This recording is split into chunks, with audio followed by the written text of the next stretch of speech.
আমি মানে খুবই বড় মাপের একজন ইন্ডিয়া হেটার। খেলা দেখছে কিসের অসুস্থ? যারা ক্রিকেট খেলা জানে তারা এই লাইনটা জানে, Carlos Brathwaite, remember the name, history for the West Indies.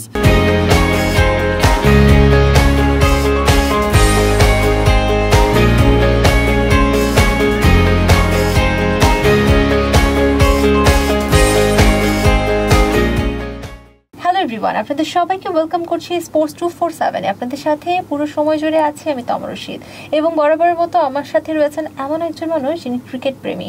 শুধু ক্রিকেট প্রেমী বলাটা ভুল হবে, কেননা তিনি তার সকল কিছু ছেড়ে একদম খেলাধুলায় মনোনিবেশ করেছে।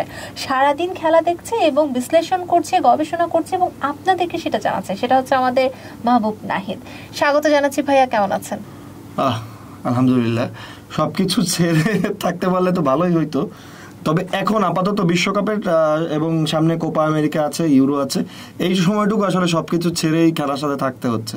একটা জিনিস আমি লক্ষ্য করেছি, আপনি গত কয়েক রাত ধরে ঘুমাচ্ছেন না, সেটা আপনার চোখে ফুটে উঠছে। কারণ আমি দেখছি যে আপনি একটা খেলা দেখছেন, প্রিভিয়াস একটা খেলা আবার দেখছেন, আবার রিসার্চ করছেন, আবার অনেক নোটস করছেন। সো অনেক কিছু জানবো। তবে আজকে শুরুটা করতে চাই যেটা দিয়ে, সেটা হচ্ছে 2012 এবং 2016 সালে যে টি-20 বিশ্বকাপ ছিল, সেই দুইবারই আসলে ওয়েস্ট ইন্ডিজ ছিল চ্যাম্পিয়ন। এবং আমি যদি ভুল না হয়ে থাকি তাহলে দুইবারেরই ক্যাপ্টেন ছিলেন ইয়েস, এন্ড দুইবারে আসলে ম্যান অফ দ্য ম্যাচও কিন্তু হয়েছিলেন একজনই, মার্লন স্যামুয়েলস। এক্স্যাক্টলি। তো এই যে দুইবার জেতার পরও কেন যেন গত বিশ্বকাপের মূল পর্ব খেলতে পারেননি তারা, এটার বিশ্লেষণটা আপনি আসলে কিভাবে করবেন? আপু, এটা কিন্তু আমাদের লাইফ, একদম ওয়েস্ট ইন্ডিজের যে ঘটনা ঘটেছে না, সেটা একদম আমাদের লাইফের সাথে রিলেটেড। কিরকম আপনার লাইফে আপস অ্যান্ড ডাউনস আসে না? আপনার খুব ভালো সময় আসে, খুব আপনি চিল করছেন, হ্যাঁ, বাট হঠাৎ করে আবার একটা যে কোনো একটা খারাপ নিউজ আপনাকে একদম দমিয়ে দেয়, আপনাকে একদম পুরোপুরি পিসড অফ করে দেয়, আপনাকে একদম মানে বন্ধ করে দেয় সবকিছু। তো ক্রিকেট বলেন, ফুটবল বলেন, সবগুলো স্পোর্টসে না আপনার একটা খুব দারুণ টাইম যাবে, যাকে বলে গোল্ডেন টাইম। আচ্ছা, আবার হঠাৎ করে আবার একটা ট্রানজিশন পিরিয়ড আসবে। এই ট্রানজিশন পিরিয়ডটা কখন কখন আসে সেটা আমি বলি। সেটা হচ্ছে যে হঠাৎ করে কোনো একটা দল একটা ম্যাচ খুব বাজেভাবে হেরে যায়। আচ্ছা, মানে আনএক্সপেক্টেড, মনে করছে যে এই ম্যাচটা আসলে আমাদের এত বাজেভাবে হারার কথা ছিল না, একদম 10 রানে 20 রানে অল আউট হয়ে গেল, তখন কিন্তু একটা দল আসলে পিছিয়ে যায়। আবার হঠাৎ করে যেটা হয় যে একটা দলের হঠাৎ করে আপনার অনেকগুলো প্লেয়ার একসাথে চলে যায়। তো এই চলে যাওয়াটার যে ধাক্কাটা, এটা সবাই নিতে পারে না। এই ধাক্কাটা খেয়েছে অস্ট্রেলিয়া, তারা কিন্তু অনেকগুলো বছর তারা বিশ্বকাপে সাফার করেছে। এই ধাক্কাটা খেয়েছে শ্রীলঙ্কা, মাহেলা জয়াবর্ধনে, সাঙ্গাক্কারাদের মতো প্লেয়াররা সবাই একসাথে চলে যাওয়ার পর শ্রীলঙ্কা একদম শুয়ে পড়েছে বলা যায়। এই ধাক্কাটাই আসলে ওয়েস্ট ইন্ডিজের হয়েছে। একটা বড় তাদের একটা গোষ্ঠী ছিল যারা অনেকগুলো দিন ধরে দলটাকে আঁকড়ে রেখেছে। Chris Gayle, Lendl Simmons, Marlon Samuels, Darren Bravo, Dwayne Smith, মানে আমি বলতে বলতে না আমি আসলে মানে রোমাঞ্চিত হচ্ছি। যাদের নাম বলছি তাদের খেলাগুলো এখনো চোখের সামনে ভাসে। বিশেষ করে ডোয়াইন স্মিথের কথা বলতে হয়, তাকে আমি বলতাম ডক্টর স্মিথ।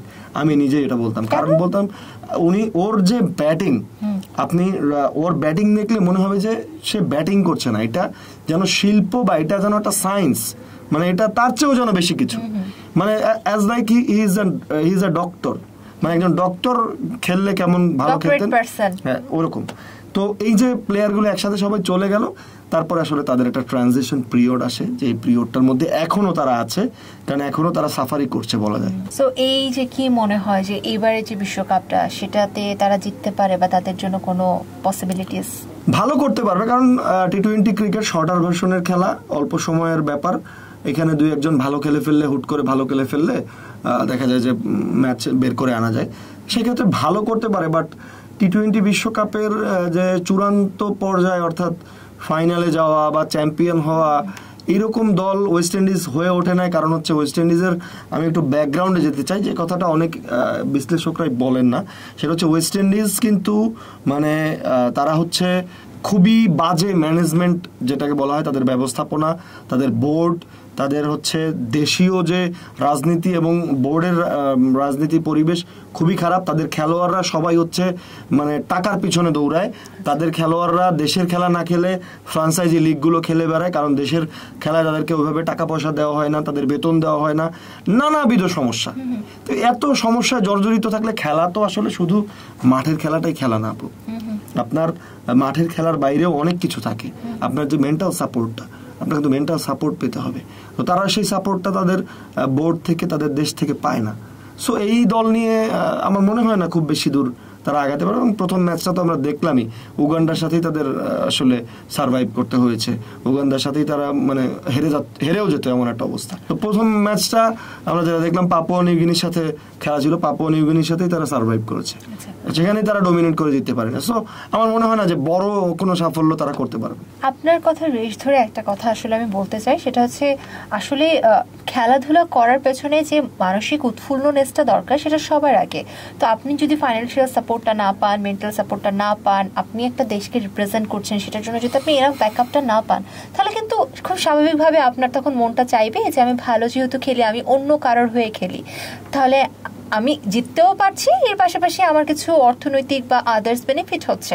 সো এই সবকিছু মিলে আপনার সাথে আসলে আমি একমত যে মেন্টাল সাপোর্টটা সব থেকে বেশি প্রয়োজন। এটা শুধু খেলায় না আপু, প্রত্যেকটা জিনিসেই আপনি কিছুই যদি না পান তাহলে আপনি কাজটা কেন করবেন? একদম তাই, কিছু তো একটা শান্তি লাগবে, একটা মানসিক শান্তি হলেও তো লাগবে। একদম। একটু যদি ফ্ল্যাশব্যাকে যাই, পেছনের একটা খেলা নিয়ে কথা বলি, সেটা হচ্ছে ভারতকে তাদের নিজেদের মাটিতে সেমিফাইনালে হারিয়েছিল। কেমন ছিল সেই ম্যাচটা?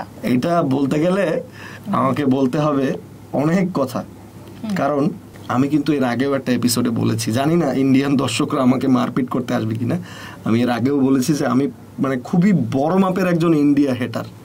হ্যাঁ, সো যখন খেলাটা হয় আমার একদম স্পষ্ট মনে আছে, আমি আমার বাসাতে ছিলাম বরিশালে। তো হুট করে আমার আব্বু বোধহয় আমাকে একটা কাজে হঠাৎ করে ফোন দিয়ে বললো যে কাজে যেতে হবে। তো যাচ্ছিলাম, স্কোর দেখছিলাম, তখন বোধহয় খেলা মোবাইলে দেখার মতো পরিস্থিতি ছিল না। হ্যাঁ, তো স্কোর দেখছিলাম, দেখতে দেখতে দেখলাম যে ইন্ডিয়া অনেক রান করে ফেলেছে, 20 ওভারে 192 রান করে ফেলেছে। তো বিরাট কোহলি দারুণ একটা ইনিংস খেলেছিল, 89 রান করেছিল 47 বলে। তো ভাবলাম যে যাই হোক দেখি যে কি হয়, ওয়েস্ট ইন্ডিজ কি করে। মনে হচ্ছিল না যে পারবে, কারণ 192 রান চেস করে জেতা, তাও ইন্ডিয়ার নিজেদের দেশে খেলা, সম্ভবত মুম্বাইয়ের ওয়ানখেড়ে স্টেডিয়ামে খেলাটা ছিল, ফাইনাল হয়েছিল ইডেন গার্ডেন্সে। তো প্রথমেই আবার ক্রিস গেইল আউট। আমার মনে আছে এখনো স্পষ্ট, সঞ্জয় মাঞ্জরেকর উনি কমেন্টেটর ছিলেন, this is the India's ball of the tournament. মানে তিনি এত উৎফুল্ল হয়ে গেছিলেন যে ক্রিস গেইল 0 রানে বোধহয় আউট হয়েছিল, যে ক্রিস গেইল 0 রানে আউট হয়েছে মানে পুরো জিতেই গেছে তারা। কিন্তু পরের দিন মিডিয়াতে অনেক আলোচনা হয়েছিল যে আমরা ইন্ডিয়া সারা রাত পড়াশোনা করলো গেইল আর স্যামুয়েলস, পরীক্ষায় আসলো চার্লস আর সিমন্স। মানে গেইল এবং স্যামুয়েলস দুইজনই ওই দিন ফ্লপ যায়, কিন্তু হঠাৎ করে ভালো ব্যাটিং করে ফেলে জনসন চার্লস এবং লেন্ডল সিমন্স 82 রান করেন, চার্লস 52 রান করেন। তো এবং ম্যাচটা একটা পর্যায়ে আবার একটু কঠিনও হয়ে যাচ্ছিল, তখন আমার মনে আছে দিস ইজ কাল্লাসো, মানে ধারাভাষ্যকার বলছেন রাসেল একটা বিশাল ছক্কা মারে। ওই ছক্কার সময় রাসেলের বলটা যত দূর উঠেছে আমার মনে হয় আমিও লাফাই তত দূরেই উঠছিলাম। সো ওইটা মানে এটা হিউজ আপু, একটা দেশের সাথে খেলা, হোম গ্রাউন্ডে এতগুলো দর্শক, দর্শকরা তা আপনার বিপক্ষ দলের জন্য চ্যান্ট করছে, টিজিং, যারা আমি তো অত বড় পর্যায়ে খেলিনি, তবে ছোটখাটো পর্যায়ে খেলছি, যখন টিজ করা হয়, কিপাররা যখন আজে বাজে কথা, হয়তো জানেন না, খুবই বাজে বাজে কথা বলে, মানে টিজিং এ কিপাররা, স্লিপের ফিল্ডাররা যাচ্ছে তাই কথা বলে। ওইসব জায়গাতে তখন দর্শকরা আপনাকে ভুয়ো ভুয়ো কথা বলছে, দর্শকরা আজে বাজে গালিগালাজ দিচ্ছে, ওই জায়গা থেকে এইরকম একটা ম্যাচ বের করে আনা, this is amazing, that was very very amazing. এটা আসলেই ওয়েস্ট ইন্ডিজ এবং ওদের যে স্পোর্টসম্যানশিপ, বা ওদের যে তখন স্পোর্টসম্যানশিপ বলি, বা তখন তাদের পাওয়ার, দলের মধ্যে ঐক্যবদ্ধ, এবং একটা মানুষের নাম বলতে হবে, আপনি বলেছেন আপনার কথায়, Darren Sammy, he was the captain of both world cup they won. হ্যাঁ, এবং Darren Sammy is a leader. Darren Sammy ওর মানে ওর আর কোনো যোগ্যতা থাকার দরকার নেই, তার বোলিং পারার দরকার নেই, তাকে ব্যাটিং পারার দরকার নেই। সে যদি মানে ড্যারেন স্যামির কথা যদি আমাকে কেউ জিজ্ঞেস করে যে ভাই এখন ড্যারেন স্যামিকে বাংলাদেশ দলের অধিনায়ক করা হলো, আমি বলবো করে ফেলেন, কারণ ওর অধিনায়ক থাকা লাগবে, ওর বল করা লাগবে না, ওর ব্যাট করা লাগবে না, ও শুধু ক্যাপ্টেন হয়ে দাঁড়িয়ে থাকবে, দ্যাটস এনাফ। আচ্ছা, আপনার মনে আছে কি 1 ওভারে 19 রানের প্রয়োজন এবং পরবর্তীতে 4 বলে 4 ছক্কা? 16 বিশ্বকাপের ফাইনাল, বিশাল ব্যাপার। এটাও তো মানে দারুণ একটা গল্প। এই গল্পের পিছনে একটা গল্প আছে। তখন আমি বিশ্ববিদ্যালয়ে পড়ি, আমি ওই দিন অসুস্থ ছিলাম, হাসপাতালে বিশ্ববিদ্যালয়ে হেলথ কেয়ারে ভর্তি ছিলাম। তো তখন ওই অবস্থায় খেলা দেখছিলেন? হ্যাঁ, খেলা দেখেছি, হেলথ কেয়ারে টিভিতে খেলা দেখছি। তো ডাক্তার এসে পড়ছিল, সো ডাক্তার এসে মানে আমাদের ওরকম মানে বিশ্ববিদ্যালয়ে ওরকম হেলথ কেয়ার না যে সবসময় ডাক্তার থাকে, সন্ধ্যার পরে তো আমি বসে খেলা দেখছি, এখন ডাক্তার আসছে রোগী দেখতে। আমি আগে হেলথ কেয়ার, ডাক্তার এসে বলছে রোগী কি, এই যে খেলা দেখছে, কিসের অসুস্থ, এছাড়া খেলা হয়েছে তো এই জন্য সুস্থ হয়ে গেছে। সো 2 ওভারে 29 রান লাগে। তখন ম্যালন স্যামুয়েলস স্ট্রাইকে ছিল। এখন ম্যালন স্যামুয়েলস একটা 4 মারলো প্রথম বলে। 4 মারার পরে ধারাভাষ্যকার বলছিল দিস গেম স্টিল অ্যালাইভ। হ্যাঁ, তো তারপরে ওই ওভারটা ক্রিস জর্ডান বল করে এবং দারুণ একটা ওভার করে, মাত্র 10 রান হয় ওই ওভারে। অনেক চেষ্টা করে ওরা রান করতে পারেনি। তারপরে পরের ওভারে কার্লোস ব্রাথওয়েট আসলে ব্যাটিংয়ে, বোলিংয়ে বেন স্টোকস একজন বিশ্বের অন্যতম সেরা একজন অলরাউন্ডার। তো কার্লোস ব্রাথওয়েট একটা অখ্যাত মানুষ।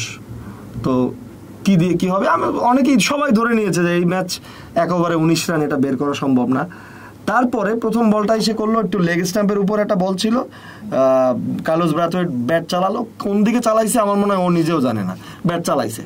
তারপরে ধারাভাষ্যকার বলছিল hit into the leg side, West Indies that helps. কথাটা আমার একদম স্পষ্ট মনে আছে, প্রত্যেকটা কথা, ওই ওভারের প্রত্যেকটা কথা আমার মনে আছে, ধারাভাষ্যকারের কথা। পরের বলটা আবার ও ব্যাট চালাইছে, কি চালাইছে জানে না, এটা গেল লং ওয়ানের সাইড দিয়ে, মিড উইকেটের একটু পাশ দিয়ে। পরেরটা এটা গেল লং, সেকেন্ডটা গেছে লং অফে, থার্ডটা গেছে লং ওয়ানে, 3টা 6 মেরে দিল। এরপরে আর ম্যাচ তো থাকেই না, এমনি 2টা 6 মারার পরেই তো ম্যাচ শেষ। তারপরে বেন স্টোকস দেখলাম যে লাল হয়ে গেছিল, বসে পড়ছে পিচের মধ্যে, আর মানে ওই একটা বল করা, ওইটা যে কি মানসিক যন্ত্রণা, তারপরে তাকে করতে হয়েছে। এবং পরের বলটাও ছক্কা। মনে আছে যে Carlos Brathwaite, remember the name. এই যারা ক্রিকেট খেলা জানে তারা এই লাইনটা জানে, Carlos Brathwaite, remember the name, history for the West Indies. আসলেই আজীবন মনে রাখবে মানুষ, কারণ একটা দেশকে, আপনার নিজের দেশকে, আমি মনে করি কি যে আমরা ওই হাসাহাসি করে বলতাম যে এই খেলা খেলার পরে উঠে গেলেও হয়, মানে আমরা বলতাম খেলাধুলার ক্ষেত্রে, তো এই খেলা, ও যে খেলাটা খেলছে এই খেলা খেলার পরে অবসর নিয়ে নিলেও হয়, কারণ এটা সে তার লাইফ সাইকেল পূর্ণ করে ফেলছে আমি মনে করি, কারণ ওই জিনিস দেখানোর পরে আর খেলার প্রয়োজন নাই। আচ্ছা, আপনি যে ওই হাসপাতালে বসে বসে পুরো খেলার সবকিছু মনে রেখেছেন, এটার কারণ কি আপনার মেধাশক্তি ভালো, নাকি জাস্ট ওই খেলাটা আপনার মানে এই যে গেঁথে গেছে একদম মনে? না, আমার ব্রেন নিয়ে সবাই, এটা পার্সোনাল কোশ্চেন, বাট আমি বলতে চাই যে আমার ব্রেন নিয়ে আমার বাবা মা এবং সবাই প্রশংসা করে। আমি আমার ইউনিভার্সিটিতে আমার ক্লাসের রিপ্রেজেন্টেটিভ ছিলাম, তো আমাদের 86 জন স্টুডেন্ট আছে। আমি এখনো আমার বাকি 85 জন বন্ধুদের নাম, রোল সহ পূর্ণ নাম এখন আমি বলতে পারবো। গ্রেট। আচ্ছা, আপনার কাছে আরেকটা জিনিস জানতে চাই, সেটা হচ্ছে যে 2বার বিশ্বকাপ জিতেছে সে 2বার আসলে ম্যান অফ দ্য ম্যাচ, এর কারণটা কি? এটারও একটা মজার কথা আছে। আমাদের এলাকার এক বড় ভাই বলছিলেন যে স্যামুয়েলসের খেলা ফাইনাল ছাড়া ওঠে না। হ্যাঁ, মানে ওর খেলা ওঠেই ফাইনাল ম্যাচে। সো ও মানে আসলে স্যামুয়েলস আমার কাছে মনে হয় যে আপু ওয়েস্ট ইন্ডিজের যত ব্যাটসম্যান আছে অনেকেই hard hitter batsman, but Samuels ছিলেন একজন ক্লাসিক্যাল ব্যাটসম্যান। তো যারা ক্লাসিক্যাল ব্যাটসম্যান ওরা না আসলে বল বোঝে, ম্যাচের টেম্পার বুঝে খেলতে পারে। আমার মনে হয় ওই টেম্পার বুঝে খেলতে পারার যে টেন্ডেন্সিটা সে হয়তো চিন্তা করেছে। আমরা যখন ক্রিকেট খেলি এখনো, আমি সবসময় দেখা যাচ্ছে বিভিন্ন সময় ঈদের সময় আমি খেললাম, আমি ক্যাপ্টেন ছিলাম, তো আমার সাথে যে ব্যাটিং করে আমি তাকে বললাম যে উইকেটে থাক, রান পাবি। আমার মনে হয় that was the technique that Marlon Samuels applied. যে উইকেটে আমি থাকি, রান পাবো। এবং দুইটা ম্যাচই কিন্তু শেষ পর্যন্ত খেলছে। আমি একটু সংখ্যায় বলতে চাই, 2012 ফাইনালে ওয়েস্ট ইন্ডিজ রান করেছিল 137, যার মধ্যে স্যামুয়েলস রান করেছিল 78 56 বলে, এবং 2016 ফাইনালে ওয়েস্ট ইন্ডিজ রান করেছিল 161, যার মধ্যে মার্লন স্যামুয়েলসের রান ছিল 85। অর্থাৎ ইন বোথ কেসেস তার রান টিমের রানের অর্ধেকেরও বেশি ছিল। এবং আমার মনে হয় ওইটাই, যে তার ওই টেন্ডেন্সিটাই যে আমি উইকেটে থাকি, রান পাবো, ওই থাকাটার মানে ওই যে তার টেন্ডেন্সিটা, ওই টেন্ডেন্সিটাই আমার মনে হয় তাকে সাকসেস এনে দিয়েছে। ক্রিকেটের ক্ষেত্রে আসলে যখনই কথা উঠে আমার কেন যেন মনে হয় যে আপনি অনেক কিছু জানেন, এবং প্রতিবারই আমাকে নতুন কোনো ইনফরমেশন দিয়ে আসলে মুগ্ধ করেন, এর পাশাপাশি আমার দর্শকদেরও, কারণ আপনি রিসার্চ করেন। সো আসলে আমি একটা জিনিস জানতে চাই, এই যে ডোয়াইন স্মিথ বা ক্রিস গেইল, এরা কি আর আসবে না? ইডেন গার্ডেনের যে রূপকথা, সেই রূপকথাকে আর কখনো আমরা দেখবো না? ইডেন গার্ডেনের রূপকথা, এটা ভালো বলছেন। এখানে একটা গল্প বলি আপু, এখানে আরেকটা সুন্দর গল্প আছে। আপনি নারী বলেই আপনার কাছে এটা ভালো লাগবে। সেটা হচ্ছে 2016 ফাইনাল, যেটা ইডেন গার্ডেন্সে হয়, সেই ফাইনালটায় কিন্তু আরেকটা চ্যাম্পিয়ন দল উপস্থিত ছিল। সেটা হচ্ছে ওয়েস্ট ইন্ডিজের নারী ক্রিকেট দল। ওরাও কিন্তু এবার টি-20 বিশ্বকাপ জিতছে। বাট আপনার শুনলে আপনি অবাক হবেন, আমার এখন গায়ের পশম দাঁড়িয়ে যাচ্ছে। ওরা কিন্তু ওদের ট্রফিটা বের করে নাই, ওরা ওদের ট্রফিটা লুকায় রাখছে। বাট যখন কার্লোস ব্রাথওয়েট 2টা ছক্কা মেরে দিল, ওরা তখন ওদের ট্রফিটা বের করছে। ওরা তখন ট্রফিটা, আমার এখনো চোখের সামনে ভাসতেছে যে ওরা তখন ট্রফিটা বের করে তখন সেলিব্রেট, রাইট, তখন ওরা কিন্তু ট্রফিটা বের করে সেলিব্রেট করা শুরু করছে। এটা আসলেই রূপকথা। কার্লোস ব্রাথওয়েট যেটা করছে ওইটাও রূপকথা, এই গল্পটাও একটা রূপকথা। ওই বছর ওয়েস্ট ইন্ডিজ অনেক কিছু জিতছিল, সম্ভবত ওরা আন্ডার-19 ওয়ার্ল্ড কাপও জিতছিল। ওদের একটা প্লেয়ার ছিল, সেলফি স্টিক বলতো নাম, ওদের ক্যাপ্টেন প্রিঙ্গেলস বোধহয় নাম ছিল ছেলেটা, মনে আছে, ক্যাপ্টেন ছিল, ভালো খেলেছিল। তো এই যে রূপকথাটা আর আসবে কিনা জানি না। ওই যে ট্রানজিশন পিরিয়ড পার করছে, প্লেয়ার আসছে অনেক, ওয়েস্ট ইন্ডিজের কিন্তু ভালো ভালো প্লেয়ার আসছে, এখনো বেশ কয়েকজন প্লেয়ার আছে, কিং আছে, সিমরান হেটমায়ার আছে, আপনার শাই হোপ আছে, নিকলাস পুরান আছে, রবম্যান পাওয়েল আছে। বাট হচ্ছে কি, ধারাবাহিকতাটা নেই। ধারাবাহিকতাটা না থাকার কারণে আসলে ক্রিস গেইল হয়ে উঠতে পারছে না। ক্রিস গেইল হয়ে ওঠা সম্ভব না। ক্রিস গেইল একজনই, হি ইজ দ্য বস, জানেন তো ভালো করে, যে তাকে বলা হয় ইউনিভার্স বস। তো তার আসলে কোনো মানে ক্রিস গেইলের কোনো ডেফিনেশন নাই, ক্রিস গেইলের কোনো এক্সপ্লানেশন নাই, তার কোনো সিস্টেম নাই, তার খেলার কোনো ব্যাকরণ নাই, তার খেলার কোনো কিছুই নাই। সে আসবেন, একটা কথা বলতো যে তিনি একটা শান্তশিষ্ট মানুষ, তার আচরণ শান্ত, তার হাঁটা শান্ত, তার কথা বলা শান্ত, তার দাঁড়ানো শান্ত, তার ব্যাটিং স্টাইল শান্ত, শুধু শান্ত নয় তার ব্যাট। এটা কিন্তু আমাদের ক্যাপ্টেন শান্ত না, এটা হচ্ছে আমি মানে শান্ত যাই হোক। তো শুধু শান্ত নয় তার ব্যাট। আমি বারবারই বলবো, গেইলের চেয়েও আমার বেশি ভালো লাগতো ডোয়াইন স্মিথকে, ড্যারেন ব্রাভোকে। ডোয়াইন ব্রাভোকে, he is the boss, champion player. আপনি গানটা বোধহয় শুনছেন, everybody know Bravo a champion, so they are champion. আসলে এখানে অন্য একটা জিনিসও ভেসে ওঠে, সেটা হচ্ছে আমরা বিশ্বজুড়ে যে বর্ণবাদের লেলিহান শিখা আমরা দেখি, সেই জায়গা থেকে এই যে কালো মানুষগুলো, সৃষ্টিকর্তা, বিধাতা, আল্লাহ, গড, ঈশ্বর, যে যাই বলেন, কালো মানুষগুলো তাদের যে জয়গান, এই যে নেলসন ম্যান্ডেলা থেকে শুরু করে বারাক ওবামা, এই যে ব্রাভোরা যারা দেখিয়েছেন যে আমার রং আমাকে পিছিয়ে রাখতে পারবে না, উই আর চ্যাম্পিয়ন। সো এই গানটা ব্ল্যাকদেরকে উৎসর্গ করেই। তো আমার এই চ্যাম্পিয়ন গানের শুরুই বলতে চাই, চ্যাম্পিয়ন ওয়েস্ট ইন্ডিজ, তারা অলওয়েজ চ্যাম্পিয়ন, তারা চ্যাম্পিয়ন দেশ, তারা চ্যাম্পিয়ন প্লেয়ার, মানে ওরা বিশ্ব ক্রিকেটের একটা এন্টারটেইনমেন্ট। আমি খুব মন ভরে চাই যে ওয়েস্ট ইন্ডিজ দলটা আবারও জেগে উঠুক, কারণ ওরা এন্টারটেইনার, ওদের এন্টারটেইন আমার মনে হয় ওয়ার্ল্ড মিস করছে। এই এন্টারটেইনটা আবার আমরা দেখা উচিত। আসলে শুরুতে আপনি বলেছিলেন যে একটা মানুষের বা একটা জীবনের ভালো দিক একটা সময় চলতে থাকে, কখনো জীবনটা কিছুক্ষণের জন্য থমকে যায়। তো আশা করছি ওয়েস্ট ইন্ডিজের যে জয়কার ছিল, যে ভালো সময়টুকু ছিল, এই রূপকথার সেই সময়টুকু আবারও ফিরে আসুক, এবং আপনার যেন ভালো লাগাটা আরো দ্বিগুণ তখন কাজ করুক। ইতিমধ্যে খেলা চলছে এবং জানি যে আপনার রাতের ঘুম হারাম হয়ে গিয়েছে, খেলা দেখছেন এবং মোটামুটি একটা বড় সেট আপ নিয়ে বসে গেছেন যে আর বাসায় যাবেন না, সারাদিন খেলা দেখবেন আর কাজ করবেন। দেখ, আমরা অনেক বিষয় নিয়ে কথা বললাম আজকে। থ্যাংক ইউ সো মাচ ভাইয়া, নেক্সট এপিসোডে আরো অনেক প্রশ্ন রেডি করে নিয়ে আসবো আপনার জন্য। আজকের মতো আসলে এখানে শেষ করছি, অসংখ্য ধন্যবাদ আপনাকে। ধন্যবাদ দর্শক, এই ছিল আমাদের আজকের আয়োজন। আপনার মনে যদি কোনো প্রশ্ন থাকে অবশ্যই সেটা কমেন্ট বক্সে আমাদেরকে জানাবেন, তাহলে পরবর্তী এপিসোডে আপনার প্রশ্নগুলোর উত্তর অবশ্যই আমরা দেওয়ার চেষ্টা করব।